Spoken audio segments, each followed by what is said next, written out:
গোসল ফরজ থাকা অবস্থায় যদি কেউ সাহারি গ্রহণ করে তবে তার রোজাটা হবে কিনা?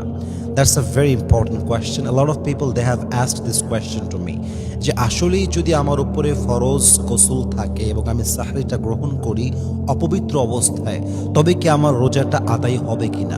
উত্তরটা হচ্ছে ইয়েস, আপনার রোজাটা আদায় হয়ে যাবে, কোনো সমস্যা নেই। কারণ কোরআনে আল্লাহ তাআলা যেটা বলেছেন, ওয়াকুলু ওয়াশরাবু হাত্তা ইয়াতাবায়্যানা লাকুমুল খাইতুল আবিয়াদু মিনাল খাইতিল আসওয়াদি মিনাল ফজর।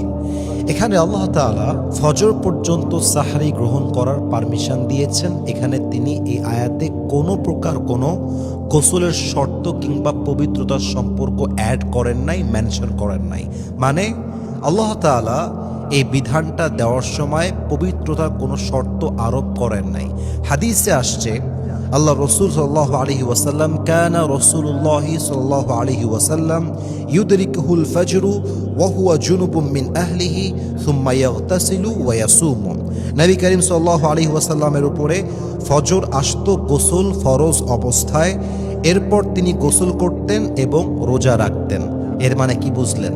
এর মানে হলো রোজার সম্পর্ক পবিত্রতার সাথে নয়, রোজার সম্পর্ক হচ্ছে নিয়তের সাথে। তবে হ্যাঁ, আপনি যখন নামাজ আদায় করতে যাবেন আপনাকে মাস্ট গোসল করতেই হবে, কারণ গোসল ছাড়া নামাজ কখনো আদায় হতে পারে।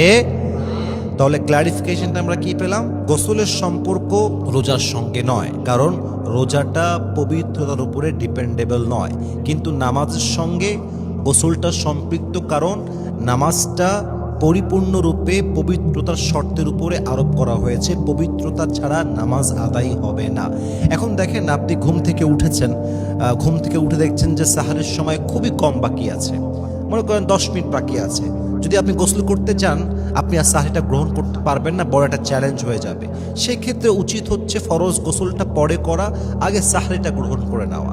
আজান হওয়ার পরে গোসল করে নেবেন, বাস ফজরের জন্য রেডি হয়ে যাবেন। বাকি আমার একটা কথা আমি বলতে চাই, সেটা হচ্ছে ইসলামের বিধান বা ইসলামের দেওয়া সবচেয়ে উত্তম পন্থা হচ্ছে ফরজ গোসল যখন হয়ে যাবে তখনই করে নেওয়া। ডোন্ট বি লেট, দেরি করতে যাবেন না। এখন যুবকদের প্রবলেমটা কোথায়? স্বপ্নদোষ হয়েছে, ফজরের সময় ঘুম থেকে উঠছে, এখন ঘুম থেকে গোসল করতে লজ্জা লাগে, কারণ বাপ মা দেখবে, এই সেই ঝামেলা, অনেকে ভয় পায়। এটা আসলে লজ্জার কোনো বিষয় নয়, এটা মানুষের নেচার, এটা স্বভাব। আপনি গোসল না করলে আপনার পবিত্রতা আসবে না। আর আসলে সত্য কথা বলতেছে, আমরা সবাই পুরুষ বসে আছি এখানে, অপবিত্র অবস্থায় মনে শান্তি কাজ করে না, একটা অশান্তি লাগে, খিটমিটে লাগে সবার ভিতরে। আসলে এজন্য উচিত হচ্ছে ভাই, মালাকুল মউত যে কোনো সময় চলে আসতে পারে, আমরা যেন অপবিত্র হয়ে না মারা যাই, আমরা যেন পবিত্র অবস্থায় মারা যাই। এজন্য ফরজ গোসল যখন হয়ে যাবে সঙ্গে সঙ্গে গোসল করে নেওয়াটাই হচ্ছে সবচেয়ে উত্তম। বাকি রোজাটা আদায় হয়ে যাবে, কোনো সম্পর্ক নেই। রোজা আপনি আদায় করতে পারবেন, স্টার্ট করতে পারবেন, সাহরি গ্রহণ করতে পারবেন, বাট জাস্ট নামাজের পূর্ব মুহূর্তে গোসলটা আদায় করতে হবে। আল্লাহ রাব্বুল ইজ্জত ওয়াল জালাল যেন আমাদের সবাইকে আমল করার তৌফিক দান করে, আমিন।